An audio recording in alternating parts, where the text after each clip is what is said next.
अस्सलाम वालेकुम everyone, this is doctor जुल्कैफ राजा। आज का जो हमारा टॉपिक है वो है एमबीबीएस इन चाइना। आज मैं कोशिश करूंगा कि इस वीडियो में मैं वो सारे एस्पेक्ट्स आपको बता दूं एमबीबीएस इन चाइना के, जो कि काफ़ी लोग हमसे पूछते थे during MBBS. First of all मैं आपको इंट्रोडक्शन के तौर पे ये बता दूं कि मैंने अपना एमबीबीएस खुद चाइना से किया था। In 2017 I came to Hubei University of Science and Technology, there I started my MBBS journey. और उसके बाद 3 साल हम इधर रहते, फिर बीच में कोविड आ गया था। कोविड-19 में हम पाकिस्तान वापस चले गए थे और उसके बाद फिर 3 साल पाकिस्तान में रहने के बाद वो फाइनल ईयर जब मेरी इंटर्नशिप स्टार्ट हुई थी तो फिर I came back to China again, और यहाँ पे फिर मैंने अपनी इंटर्नशिप कंप्लीट की थी और उसके बाद मैं जून 2023 में ग्रेजुएट हो गया था। और करंटली इस वक्त मैं रेजिडेंट साइकेट्रिस्ट हूँ शूचो मेडिकल यूनिवर्सिटी में। यहाँ पे मैं अपनी पोस्ट ग्रेजुएशन कर रहा हूँ, जिसको आप स्पेशलाइजेशन कह लेते हैं, लेकिन ये एक डिग्री प्रोग्राम है एमडी साइकेट्री।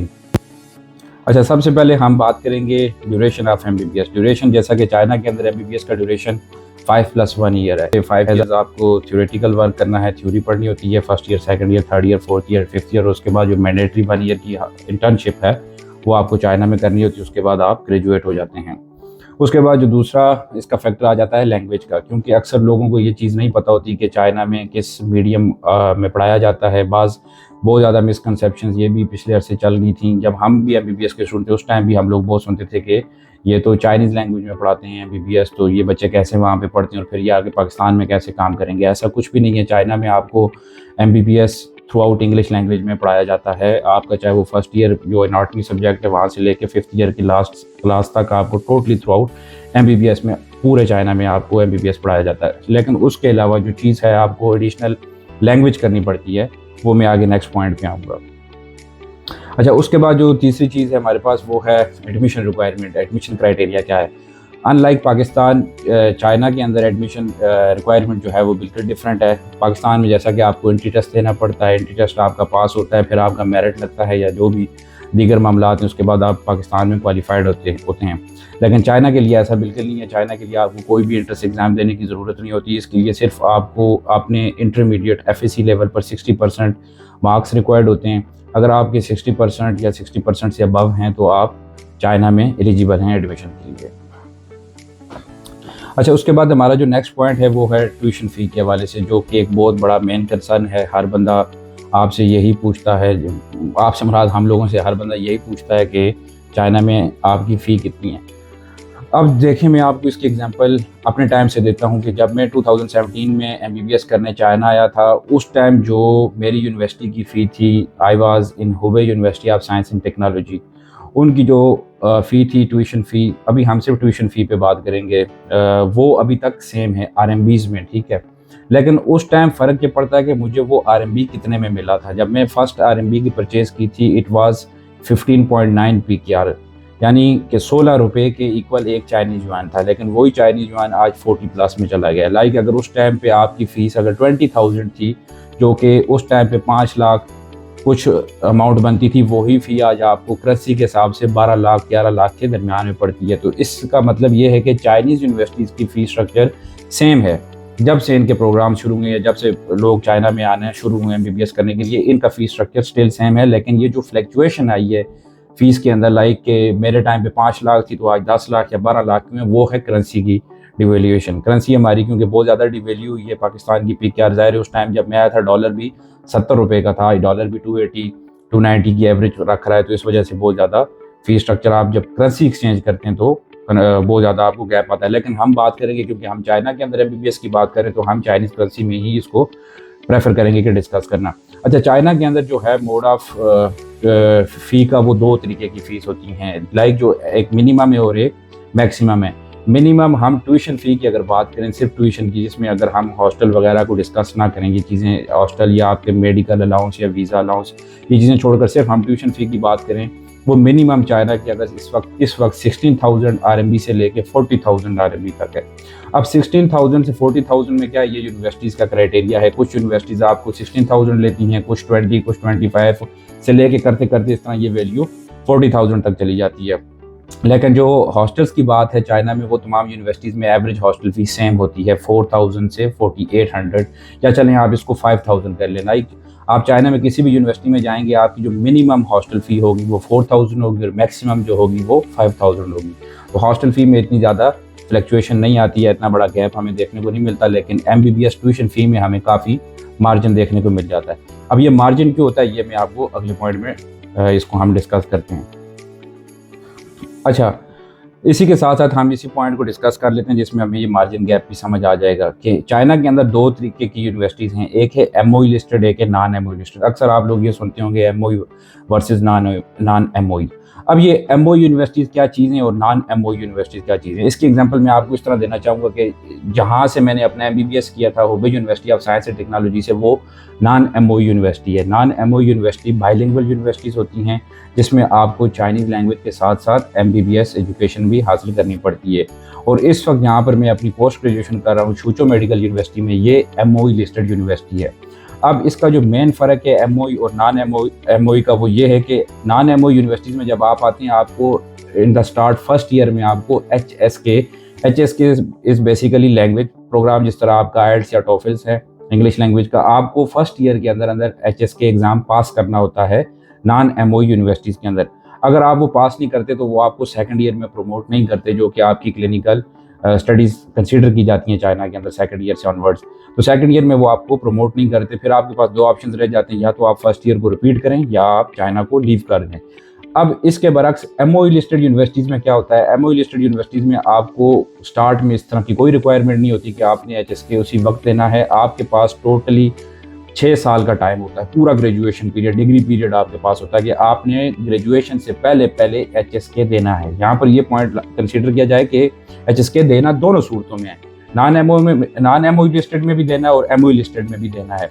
लेकिन सिर्फ फ़र्क क्या है कि एक जगह पर आपको फर्स्ट ईयर में कंफर्म पास करना है, लाजमी तौर पे पास करना है, दूसरे ऑप्शन में आपको 5-6 साल में पास करना है। लेकिन इसके बावजूद जो एक मेन चीज़ आ जाती है, अब इन दोनों यूनिवर्सिटीज़ के अंदर फ़ी डिफरेंस आप देखें, फ़ी गैप बहुत ज़्यादा आ जाता है। अब मैं आपको चूँकि एग्जांपल अपनी दो यूनिवर्सिटीज़ की दूंगा, क्योंकि तीसरी यूनिवर्सिटी की मैं बात नहीं करूँगा जिसका मुझे खुद आइडिया या एक्सपीरियंस ना रहा हो। अब जहाँ पर मैंने MBBS किया था Hubei university of Science and technology से, इस वक्त उसकी जो ट्यूशन प्लस हॉस्टल है वो है 20,000 RMB second year and onwards. First year में क्योंकि आपकी कंसल्टेंसी और मैनेजमेंट चार्जेस होते हैं तो वो थोड़ा सा पैकेज आपको एक्सपेंसिव मिलता है, लेकिन सेकंड ईयर से फाइनल ईयर तक जो फ़ी पैकेज होता है वो ओरिजिनल होता है, जिसको हम अपनी डिस्कशन में कंसीडर कर सकते हैं। तो Hubei university of Science and technology non MOE listed है और उसमें फ़ी स्ट्रक्चर इस वक्त 20,000 है, जबकि शूचो मेडिकल यूनिवर्सिटी एक MOE लिस्टेड यूनिवर्सिटी और यहाँ पर फ़ी स्ट्रक्चर जो हॉस्टल प्लस ट्यूशन है वो 40,000 RMB है। तो अब यहाँ पर आपने देखा कि फ़ी गैप कितना आ गया, डबल हो गई। अगर एक बच्चा शूचो मेडिकल यूनिवर्सिटी से MBBS करता है तो वो जितना अपना डिग्री पे पैसे लगाएगा शूचो मेडिकल यूनिवर्सिटी में, उतने ही पैसों में दो बच्चे Hubei university of Science and technology से अपना MBBS कंप्लीट कर सकते हैं, क्योंकि फ़ी हाफ हो जाती है। अब इसमें जो क्वेश्चन रेज होता है कि क्या इनकी डिग्रीज में फ़र्क होता है, या MOE लिस्टेड की डिग्री ज़्यादा पावरफुल होती है या नॉन MOE की जो है वो डिग्रेड होती है, ऐसी कोई बात नहीं है। दोनों यूनिवर्सिटीज़ की डिग्री सेम होती हैं। पाकिस्तान मेडिकल काउंसिल से आपको सेम लाइसेंस मिलता है जैसा कि हमें मिल रहा है, फुल लाइसेंस आप ले लें या आप MOE लिस्टेड के पढ़ें या नॉन MOE के, आपको PMDC ने वही रिकॉग्नाइजेशन देनी है, USA ने वही रिकॉग्नाइजेशन देनी है। आप दुनिया में कहीं भी चले जाएंगे आपकी डिग्री सेम कंसीडर्ड होगी। बस ये कि MOE listed English medium consider की जाती है सिर्फ इस वजह से कि आपको वहाँ पे 6 साल के अंदर HSK देने की कोई रिक्वायरमेंट नहीं होती, जबकि नॉन MOE लिस्टेड में आपको फर्स्ट ईयर में ये थोड़ा सा हार्ड एंड फास्ट रूल आ जाता है कि आपको HSK हर सूरत पास करना होता है, वरना आप अपनी सेकंड ईयर नहीं स्टार्ट कर सकते।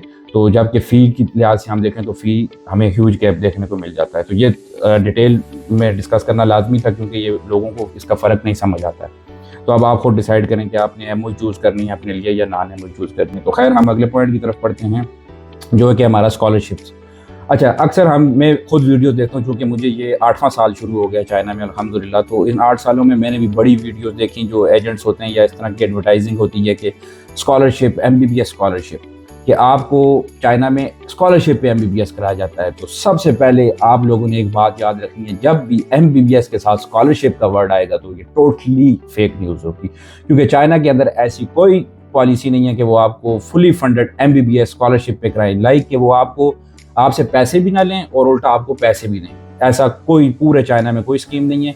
अलबत्ता इसके अंदर स्कॉलरशिप्स की जो कैटेगरी हैं वो हैं, लेकिन वो किस तरह हैं कि once you enrolled in China, आपका एक बार एडमिशन हो गया, आपने अपनी क्लासेस स्टार्ट कर ली और आपका फर्स्ट ईयर हो गया है। अब फर्स्ट ईयर के बाद जब आप सेकंड ईयर में प्रमोट होंगे तो आपकी फर्स्ट ईयर की एकेडमिक परफॉर्मेंस कंसीडर की जाएगी।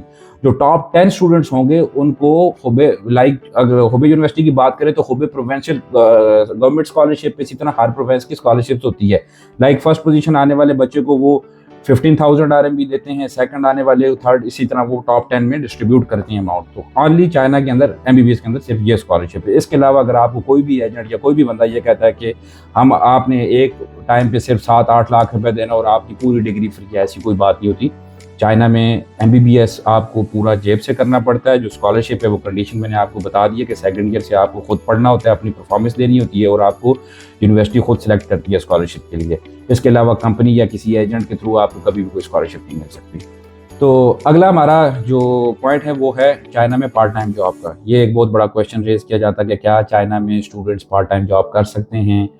टू बी वेरी ऑनेस्ट, अगर आप इसका मुझसे लीगल आंसर मांगेंगे जो चाइना का कानून कहता है तो no, I will say absolutely not. आप नहीं कर सकते चाइना में जॉब। लेकिन इसके अंदर जो अब कोविड के बाद एक कंडीशन आ गई थी, कंडीशन में ये है कि अगर आपको आपकी यूनिवर्सिटी अलाउ करती है और वो आपको कुछ पार्ट टाइम कुछ हॉर्स अलाउ करती है तो फिर आप कर सकते हैं। वैसे होता ऐसा नहीं है कि यूनिवर्सिटी आपको अलाउ करे MBBS लेवल पे, लेकिन जिस तरह हमें post graduation masters PhD level पे आपको यूनिवर्सिटी ज़रूर, या आपके सुपरवाइजर्स, क्योंकि पोस्ट ग्रेजुएशन में आपके सुपरवाइज़र का मामला हो जाता है, तो फिर अगर आपका सुपरवाइज़र एग्री है तो फिर आप कर सकते हैं। लेकिन बैचलर लेवल पे MBBS लेवल पे ये आपको अगर कोई बोलता है कि वहाँ पे कोई भी एजेंट या कंपनी के आप वहाँ पे जाके जॉब कर सकते हैं तो कोई कुछ नहीं होता, ये वो सब झूठ है, ऐसा कुछ भी नहीं है। चाइना इसके मामले में बड़ा स्ट्रिक्ट है कि और बहुत सख्ती करते हैं ये इस मामले पे। अगर फॉरेन स्टूडेंट यहाँ पे जॉब करते हुए नज़र आ जाए तो फर्स्ट ऑफ ऑल वो तो आपको इतना, अगर पहली बार आप पकड़े जाएँ लेट से, तो आपको बड़ा हेवी फाइन करते हैं, और दूसरी तीसरी बार अगर सेम ये सीन रिपीट हो तो आप डिपोर्ट भी हो सकते हैं। तो चाइना में जो पार्ट टाइम जॉब है वो टोटली इलीगल है according to the Chinese law. तो अच्छा, जो तीसरी बात है वीज़ा पॉलिसी की। वीज़ा पॉलिसी चूँकि ऐसी चीज़ है कि ये आपको वक्तन फ़वक्तन, अभी मैं अब बताऊंगा और लेट से आप ये वीडियो आज से साल बाद या 1.5 साल बाद या कुछ टाइम बाद देखेंगे तो उस टाइम हो सकता है बेसिक की रिक्वायरमेंट्स वीज़ा एप्लीकेशन को लेके चेंज हो जाएँ, क्योंकि हमारी जो पाकिस्तान एम्बेसी है जेरी ऑफिस में, क्योंकि हम अप्लाई करते हैं वो हर 2 महीने या 1 महीने बाद कुछ ना कुछ रिक्वायरमेंट्स चेंज करते हैं। तो ये उस वक्त बेहतर है कि आप इनकी ऑफिशियल वेबसाइट पे जाएं और जाकर अपने वहाँ पर वीज़ा के डॉक्यूमेंट्स देखें, या जिसके थ्रू आप एडमिशन अप्लाई कर रहे हैं। तो ये उन बंदों का काम बनता है कि वो आपको पूरा प्रॉपर गाइड करें वीज़ा के लिए। और अमूमन ऐसा होता है कि वो ज़ाहिर है उनकी रिस्पॉन्सिबिलिटी होती है, वो आपको वीज़ा गाइडेंस पूरी देते हैं। अलबत्ता चाइना के अंदर जो वीज़ा है वो आपका वीज़ा नहीं होता। जब आप चाइना के अंदर आ जाते हैं फिर आपका वीज़ा ख़त्म हो जाता है, फिर आपको रेजिडेंस परमिट दिया जाता है, और रेजिडेंस परमिट 1 साल का ही होता है चाइना के अंदर। वो हर साल में रिपीट किया जाता है और उसके लिए आपको हर साल जो है अपना फिज़िकल एग्जामिनेशन, मेडिकल इंश्योरेंस करानी पड़ती है, और फिर साथ आपको यूनिवर्सिटी एक डॉक्यूमेंट बना के देती है जिसके साथ आप एग्जिट ब्यूरो पे जाते हैं। एंट्री ब्यूरो पे जाके आपने वो अपना पासपोर्ट और डॉक्यूमेंट सबमिट कराने होते हैं, फिर आपको 1 साल का रेजिडेंस परमिट रिन्यू हो जाता है। अच्छा, इसके बाद जो सबसे मेन इंपॉर्टेंट पॉइंट है वो है जो हमारे स्टूडेंट्स का या हमारे पेरेंट्स का जो कंसर्न होता है चाइना के अंदर हलाल फूड का। हलाल फूड की जहाँ तक बात की जाए, चाइना के अंदर as such Pakistani food in the start नहीं था जब जिस दौर में हम लोग आए थे, चूँकि अब उसके बाद काफ़ी एवोल्यूशन हो चुकी है। चाइना में फॉरेनर्स का आना जाना बहुत हो गया है, तो अब तो आपको पाकिस्तानी रेस्टोरेंट हर दूसरे बड़े सिटी में आपको देखने को मिलता है। अगर आप हुबे प्रोविंस की बात करते हैं, उसका कैपिटल वुहान है, उसके अंदर बेशुमार पाकिस्तानी रेस्टोरेंट्स हैं, आपको वहाँ पे पाकिस्तानी रेस्टोरेंट्स भी मिल जाते हैं। और उसके अलावा अगर हम पाकिस्तानी रेस्टोरेंट्स या इन चीज़ों को छोड़कर बात करें तो यहाँ पर चाइनीज़ हलाल फूड चाइनीज़ मुस्लिम्स का खुद है। एक बेसिकली इनके 2 प्रोविंस हैं, जो कि लांचो एक प्रोविंस है, इसके नाम से इनका एक लांचो लामियन मशहूर है, तो वहाँ पर आपको टोटली हलाल फूड मिलता है। फिर एक और इनका प्रोविंस है शिनचान, जो कि गिलगित के साथ बॉर्डर लगता है, वो भी मुस्लिम एरिया है। तो शिनचानी मुस्लिम जो चाइना में जितना भी काम करते हैं वो भी आपको, जितने भी उनके रेस्टोरेंट्स हैं, आपको वहाँ पे हलाल फूड ही देखने को मिलेगा।